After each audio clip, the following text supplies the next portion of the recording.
Hey, what's up, everybody? The importance of securing our silver and gold stacks. That's right, securing our silver and gold stacks. I think there's a lot of measures that a lot of us take to secure our silver and gold stacks. I think security is very important.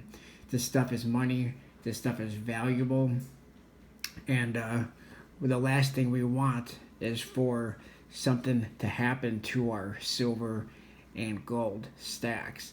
So, what do we do to take measures to secure our silver and gold stacks? I think a lot of us do take a lot of security measures, but I think a lot of us also do some things that could be reckless to put your silver and gold stacks into harm's way. Now, a lot of things that we can do, and a lot of things we probably already do to secure our silver and gold stacks, is not telling people around us, people that we see, people that we, converse with face to face on a daily basis, which is a very good thing.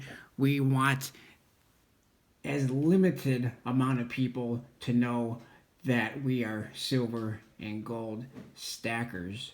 Now, I think where you store your silver and gold is also very important. Keeping it in multiple locations, not keeping it all in the same place. If you have to store your precious metals within your home, then don't keep it all in the same place.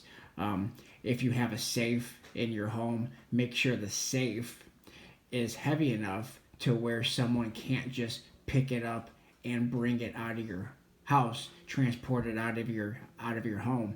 If your safe is easy enough for you to pick up, then anybody else can also pick up that safe. Also, even though you have a good safe, you have a nice heavy safe, have a good hiding spot for that safe. Don't just have the safe in clear view where anybody can see it. Also, have multiple decoys, have some empty safes, maybe have some safes with some bricks and some rocks, just so people think that if they get into your home and you're not there, and you're not there to protect your valuables, let them think that there might be a lot of stuff in there that's really good, and then instead there's really not much in there of value. So have decoy safes if you must keep your precious metals in your home. Now, for me, most of my precious metals, which is why I normally have a limited amount of precious metals in my videos, because I don't store the bulk of my precious metals within my home for security purposes. Because I am on YouTube, I do put a lot of my precious metals in my videos. All of my unboxings are on social media, so for that reason I do not put my precious metals, I do not store my precious metals, most of them, in my home. I find other locations, which brings up the point of also safety deposit boxes. Now, a lot of people are not fans of safety deposit boxes, and I know a lot of people do have safety deposit boxes, and many people are against safety deposit boxes, against the banks. But I think safety deposit boxes, as especially around now where you don't know if banks are going to be open or closed. A lot of banks are closing because of the virus that's going around, and especially around me, a lot of banks are closing.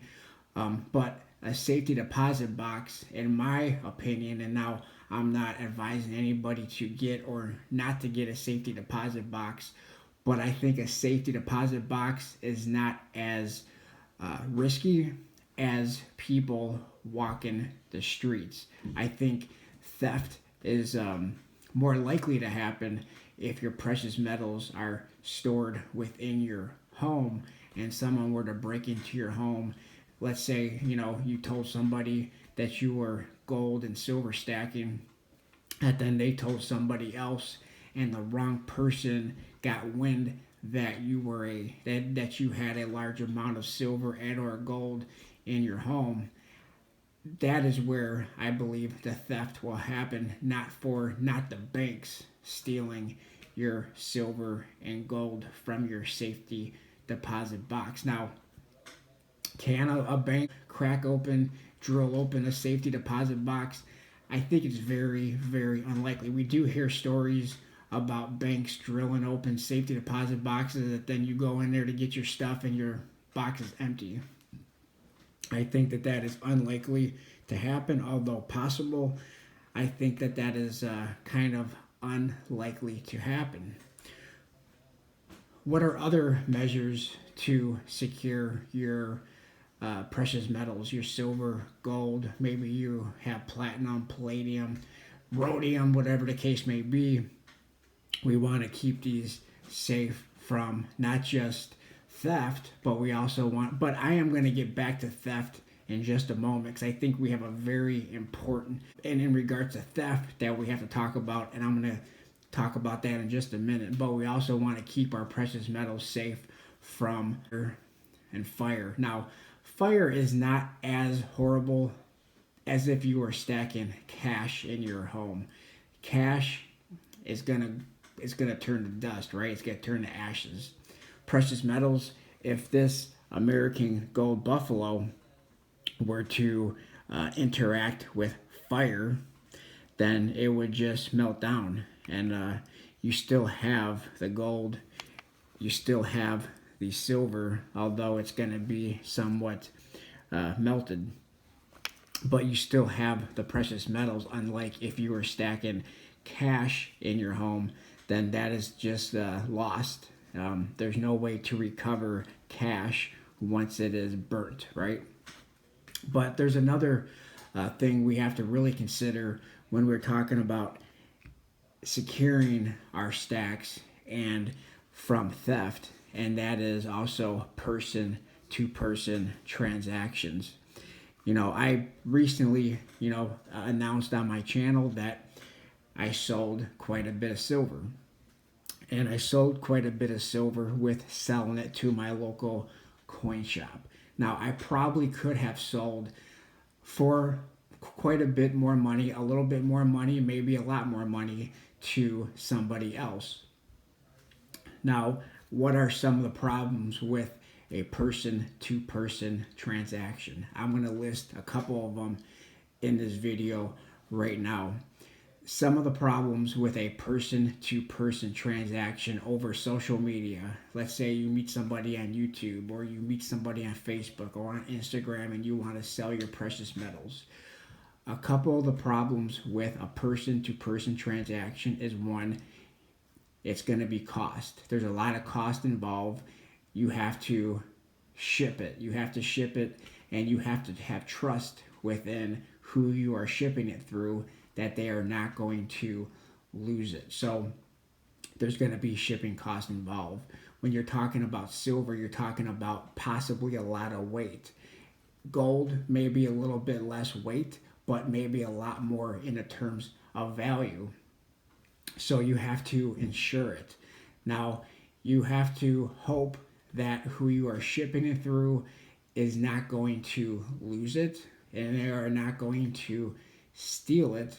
And you are also going to hope that if you do have it insured, I believe the only way through like USPS that precious metals are insured, I believe, is through certified mail. I believe that's the case. And you have to hope that if it does get lost, that they are going to honor that insurance. I'm very skeptical about the whole thing about putting precious metals in the mail because of it getting, one, lost, and two, stolen. And another problem with the person-to-person transaction is, what if they find out where you live? Now, a lot of people would say, yeah, but I have a P.O. box, and I put my P.O. box on the return label. Once you put your P.O. box on there, now I have heard this, I've heard that this has happened. I don't have firsthand knowledge that this has happened, but I have heard that people in YouTube and on social media have put their P.O. box, which is why I have given a limited amount of people my P.O. box. Not very many people have my P.O. box. I don't put my P.O. box on my YouTube channel for this reason, but I have heard that people have staked out people's P.O. boxes and then waited for them to show up at their P.O. box and then followed them home. So even though you don't put your home address on your return labels or give people your home address, but if you're giving people your P.O. box, it's not super difficult to find out. It may take a lot of time, a lot of staking out, a lot of sitting in post office parking lots and waiting for people to show up. So I think that's why, even though I could get a little bit more money doing the person to person transaction, I choose not to do the person to person transaction because of theft and security. So let me know what you guys think in the comment section below. If you have other measures of securing your stack, let me know what you do in the comment section below. But I believe, and that's another reason why we keep a lot of our identities private. Most of us don't put our face on camera for that reason, so people can't track you down. And a lot of people don't give, even most of the time, the state or anywhere general location of where you're located. And I think that's also somewhat as important as well.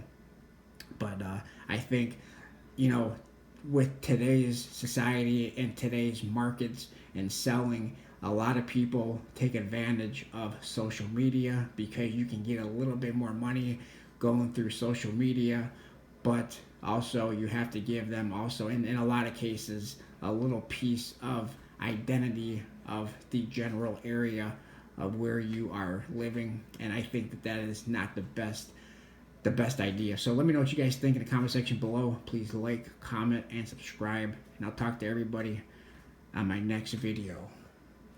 Thanks a lot, everyone.